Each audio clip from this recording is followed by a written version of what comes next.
అనుదినమన్న శ్రోతలకు మన ప్రభువును రక్షకుడై ఉన్న యేసుక్రీస్తు యొక్క సరిసాటి లేని మహా గొప్ప పరిశుద్ధమైన నామమునందు శుభములు. నేడు 2024 సంవత్సరము ఆగస్టు మాసము 5వ తారీఖు సోమవారం నాటి ధ్యానాంశము విన్నాడు. మార్క్స్ వార్త 10వ అధ్యాయము 47వ వచనమందు వచ్చుచున్నవాడు నజరుడైన యేసు అని వాడు విని. బర్తిమేయు ఒక ప్రాముఖ్యమైన వార్తను విన్నాడు. క్రీస్తుతో పాటు నడిచి వచ్చుచున్న విస్తారమైన జనులు మాట్లాడు శబ్దము బర్తిమేయు యొక్క చెవులలో వినబడిను. వచ్చుచున్నవాడు ప్రాముఖ్యమైన వాడు, అద్భుతములను చేయువాడు, తన వద్దకు వచ్చుచున్న వారిని వెలుపలికి నెట్టి వేయనివాడు, గ్రుడ్డివారికి చూపును ఇచ్చువాడు అని అంత అతడు విని ఉండేను. కావున కనికరమునందు సంపన్నుడైన యేసును తేరిచూచి, యేసు, దావీదు కుమారుడా, నన్ను కరుణించుము అని మొరపెట్టుటకు ప్రారంభించాను. ఎంతోమంది వేల కొలది ప్రజలకు మేళ్లను చేయుచున్న ప్రభు నాకు కూడా మేళ్లను చెయ్యును, చూపు లేని నాకును చూపును దయచేయును అను గొప్ప నమ్మిక అతని యొక్క అంతరంగమునందు ప్రకాశించింది. అవును, వినుట వలన విశ్వాసము కలుగును, వినుట క్రీస్తును గూర్చిన మాట వలన కలుగును. రోమిలకు రాసిన పత్రిక 10వ అధ్యాయం 17వ వచనం. క్రీస్తు మనకు చేసిన మేలులను మనము ఇతరులకు చెప్పుచున్నప్పుడు వారిలో విశ్వాసము రూపించి అద్భుతమును పొందుకొంటకు మార్గమును కలిగించును.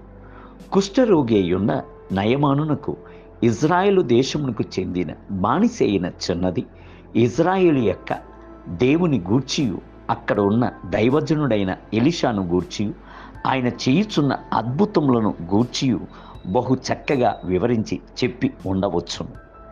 చిన్నది ఏమో చెప్పుచున్నది అని అతడు నిర్లక్ష్యము చేయలేదు.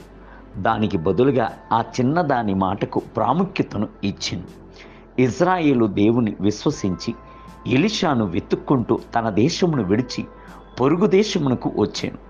ఇందును బట్టి అతన్ని పట్టి పీడించుచున్న కుష్ఠరోగము అతన్ని విడిచిపోయాను.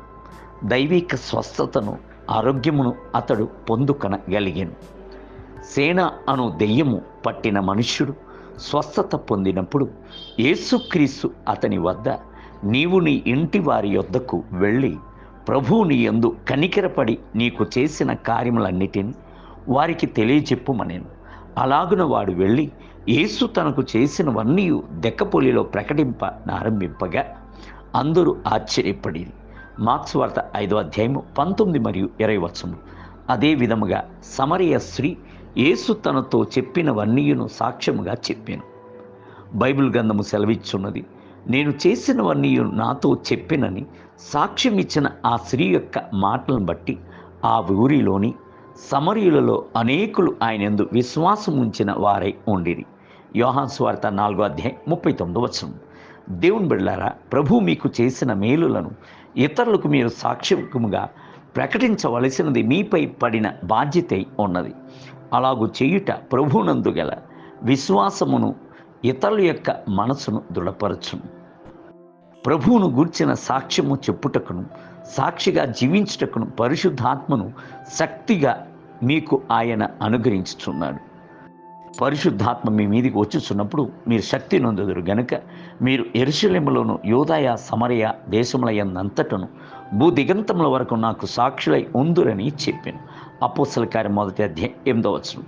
నేటి ధ్యానమునకే ఆది నుండి ఏది ఉండెనో, మేమేది వింటిమో, కనులారా ఏది చూచితిమో, ఏది నిదానించి కనుగొంటిమో, మా చేతులు దేన్ని తాకి చూచెను, జీవవాక్యమును గూర్చినది అది మీకు తెలియజేయుచున్నాము.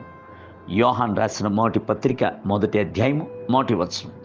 నేటి వేద పట్టణము ఉదయం కీర్తన గ్రంథము 68 మరియు 69 అధ్యాయములు. సాయంత్రము రోమీలకు రాసిన పత్రిక 8వ అధ్యాయము 1 మొదలుకొని 21 వచనములు. ప్రభు మిమ్ములను దీవించునుగాక. ఆమేన్.